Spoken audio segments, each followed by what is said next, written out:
Hi folks, this is Jason. Hope you're okay. It's good to see you. Just a quick video.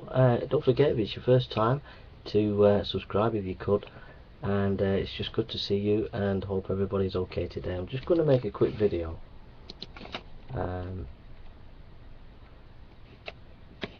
atheist has said this: freedom of the will is simply not a big issue for atheists. Because I've gone on about the freedom of the will. Whether free will is real or only an illusion makes no practical difference to how we conduct our day-to-day lives.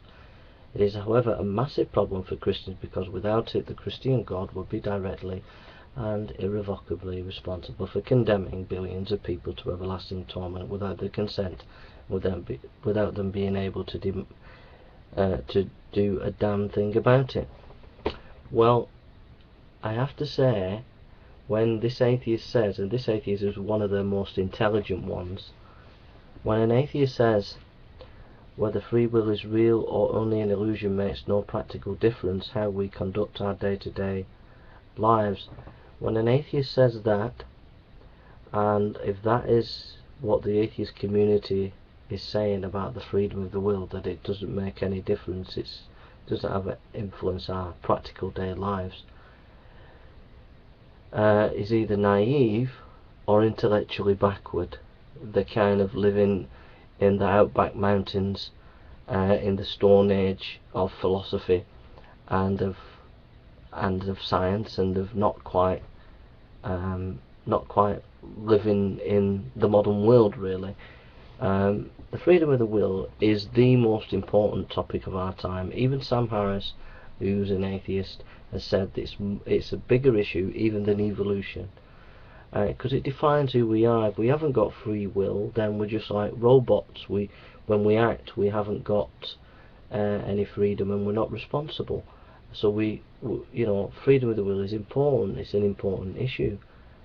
In fact, I agree with Sam Harris. It's the most important issue of our time. So if this atheist and many atheists out there